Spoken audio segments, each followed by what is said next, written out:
بسم اللہ الرحمن الرحیم۔ السلام علیکم دوستو، میں ہوں آپ کا دوست ناصر عظیمی اور آپ کنسنٹریٹ ٹی وی اس وقت دیکھ رہے ہیں۔ دوستو، اللہ تعالیٰ نے یہ کائنات بے مقصد نہیں بنائی۔ اللہ تعالیٰ کی بنائی ہوئی ہر شے حکمت سے بھرپور ہوتی ہے۔ اللہ تعالیٰ کی بنائی ہوئی مخلوقات کا کوئی شمار اب تک نہیں ہو سکا۔ نت نئی ایجادات دریافت ہوتی رہتی ہیں۔ غور طلب بات یہ ہے کہ اللہ تعالیٰ نے نوع انسانی کو تمام مخلوقات پر برتری عطا فرمائی ہے، اور اس برتری کی بنیاد وہ علم ہے جسے قرآن میں اللہ پاک نے علم الاسماء کہا ہے، جسے روحانی علوم کہتے ہیں، یعنی روح کے علوم۔ دنیا میں ہر انسان روح اور جسم کا مرکب ہے۔ روح اصل ہے اور جسم نقل ہے۔ جسم روح کا لباس ہے، یعنی ہمارا گوشت پوش کا جسم ہماری روح کا لباس ہے۔ یہ لباس اس وقت تک ہمارے جسم پر رہتا ہے جب تک ہماری روح چاہتی ہے، اور جب یہ لباس اس کے لیے ناپسندیدہ ہو جاتا ہے تو ہماری روح اس لباس کو اتار دیتی ہے، جس کو ہم موت کہتے ہیں۔ دوستو، یہ ہمارا مشاہدہ ہے کہ اور ہمیں کسی نہ کسی دن اس طرح کی خبریں ملتی رہتی ہیں کہ فلاں شخص کا آج انتقال ہو گیا ہے۔ جب ہم اس ڈیڈ باڈی کو دیکھتے ہیں تو ہم یہ سوچنے پر مجبور ہوتے ہیں کہ یہ شخص تو لیٹا ہوا ہے، لیکن اس میں کسی قسم کی کوئی حرکت نہیں ہے۔ نہ تو یہ کچھ کھا سکتا ہے، نہ کچھ پی سکتا ہے، نہ کوئی بات کر سکتا ہے، نہ ہی کسی بات کا جواب دے سکتا ہے، جبکہ موت سے قبل یعنی روح نکلنے سے قبل وہ شخص سارے کام کر رہا تھا۔ کیا وجہ ہے کہ اب یہ کچھ نہیں کر سکتا؟ دوستو، بات صاف ظاہر ہے کہ جب تک روح جسم کے اندر موجود تھی، جسم میں حرکت تھی، کھانا پینا سونا جاگنا، غرض کی زندگی کے سارے اعمال سر انجام دے رہا تھا۔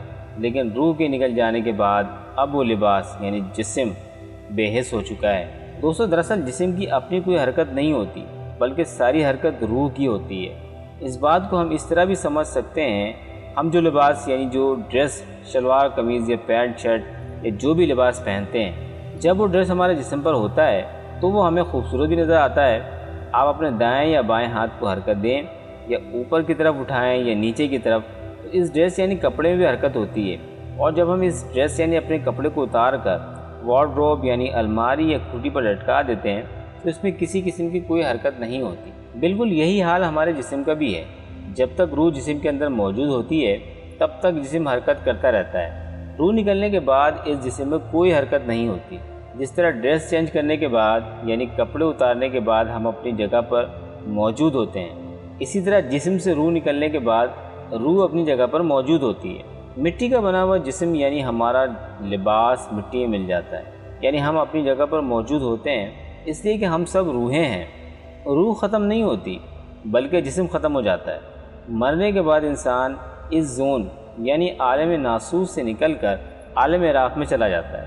حدیث قدسی صلی اللہ علیہ وسلم میں اللہ تعالیٰ فرماتا ہے، میں ایک چھپا ہوا خزانہ تھا، میں نے چاہا کہ میں پہچانا جاؤں، بس میں نے محبت کے ساتھ مخلوق کو تخلیق کیا۔ اللہ تعالیٰ کی تخلیق کا مقصد ہی یہ ہے کہ اللہ کی مخلوق اپنے رب سے واقف ہو جائے، اپنے رب کو پہچان لے، اور یہ شرف اللہ نے نوح انسانی کو صرف عطا کیا ہے۔ نوح انسانی اللہ کی واحد مخلوق ہے جو ان علوم کو، جن کا ذکر قرآن پاک میں اللہ تعالیٰ نے علم الآدم الاسماء کہا ہے، جان کر سیکھ کر اللہ تعالیٰ کو پہچان سکتا ہے۔ دیگر مخلوقات کو یہ فضیلت حاصل نہیں، ان کو ایک حد تک علوم عطا کیے گئے ہیں، جبکہ انسان کو اللہ تعالیٰ نے لامحدود علوم عطا کیے ہیں۔ انسان کو ان علوم سے آگاہ کرنے کے لیے پیغمبروں کا ایک سلسلہ شروع کیا۔ حضرت آدم علیہ السلام سے لے کر آخری نبی حضرت محمد مصطفیٰ صلی اللہ علیہ وسلم نے نوح انسانی کو ایک ہی پیغام دیا کہ اللہ ایک ہے، اللہ وحدہ لا شریک ہے، اس کا کوئی شریک نہیں ہے۔ مقصد تخلیق سے واقف ہونا ہر انسان کی ذمہ داری ہے۔ الہامی تعلیمات ہمیں ہر لمحہ اس بات کی طرف اشارہ کرتی ہیں، ہمیں اس زندگی میں رہتے ہوئے اللہ کے عرفان کی کوشش کرتے رہنا چاہیے۔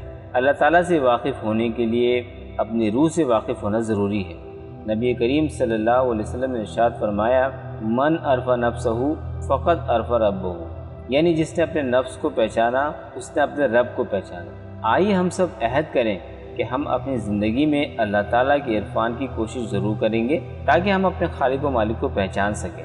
دوستو، اگر آپ کو میری ویڈیو پسند آئی ہو تو ضرور لائک کیجیے گا، اپنے کمنٹ سے اپنے جذبات کا اظہار ضرور کیجیے گا، اپنی آپ کوئی سجیشن دینا چاہیں، کچھ پوچھنا چاہیں تو کمنٹس باکس میں اس حوالے سے ضرور رابطہ کر سکتے ہیں۔ اور اگر آپ نے اب تک میرے چینل کو سبسکرائب نہیں کیا تو جلد سے جلد میرے چینل کو سبسکرائب کر لیں، کنسنٹریٹ ٹی وی کو، اور اس کے ساتھ بیل آئیکنس کو ضرور پریس کیجیے گا تاکہ آنے والی نئی ویڈیو کی نوٹیفیکیشن آپ کو مل جائے۔ تو دوستو، کنسنٹریٹ ٹی وی کی آج کی ویڈیو مقصد تخلیق کے حوالے سے تھی، اور اس ویڈیو کے اینڈ پر میں ایک بات کہنا چاہوں گا جو کہ بہت ضروری ہے کہ آپ اس ویڈیو کو دیکھنے کے بعد سوچئے گا ضرور۔ سوچنا کیا ہے؟ سوچنا یہ ہے کہ ہماری اصل کیا ہے۔ جیسے کہ میں نے ویڈیو میں آپ کو بتایا کہ اصل ہماری روح ہے، اور روح نکلنے کے بعد ہم ڈیڈ باڈی ہو جائیں گے۔ جب تک روح ہمارے اندر ہے ہم ایک زندہ و جاوید ایک انسان ہیں، اور روح نکلنے کے بعد ایک ڈیڈ باڈی بن جائیں گے۔ جیسے کہ کسی کے انتقال کی خبر سن کر ہمیں یہ پتہ چل جاتا ہے کہ فلاں شخص کا انتقال ہوا، یعنی کہ اس کی روح نکل گئی۔ تو ہمیں غور اسی بات پر کرنا ہے کہ دوستوں کہ ہماری اصل کیا ہے اور ہم اپنی اصل سے کیسے واقف ہو سکتے ہیں۔ یہ ہمارے لیے بہت ضروری ہے، اور سب سے بڑی بات یہ ہے کہ اللہ تعالیٰ نے ہمیں تمام مخلوقات پر برتری عطا فرمائی ہے کہ ہم تمام مخلوقات سے افضل ہیں، تو کیسے افضل ہیں؟ تو ہمیں یہ سوچنا چاہیے۔ ہماری جو ساری لائف ہے، مطلب یہ کہ ہم یہ دیکھتے ہیں کہ ہم پیدا ہوتے ہیں، پلتے ہیں، بڑھتے ہیں، کھاتے ہیں، پیتے ہیں، سوتے ہیں، جاگتے ہیں، عبادات بھی کرتے ہیں، لیکن ہماری توجہ، ہم یہ سوچنے کی کوشش نہیں کرتے کہ ہماری اصل کیا ہے۔ ہم ایک روٹین لائف میں زندگی گزار کر چلے جاتے ہیں۔ اس کا نقصان یہ ہوتا ہے کہ ہم اصل سے واقف نہیں ہو پاتے۔ تو ہمیں کوشش کرنی چاہیے کہ ہم اپنی اس مختصر سی زندگی میں اپنے آپ سے واقف ہونے کی کوشش کریں، اپنے رب سے واقف ہونے کی کوشش کریں، اپنے روح سے واقف ہونے کی کوشش کریں، تاکہ ہماری اس دنیا کی زندگی بھی اچھی ہو اور ہماری آخرت کی زندگی بھی اچھی ہو۔ تو انشاءاللہ اگلی ویڈیو میں پھر آپ سے ملاقات ہوگی، انشاءاللہ کسی اور ٹاپک کے حوالے سے۔ اس وقت تک کے لیے اللہ حافظ۔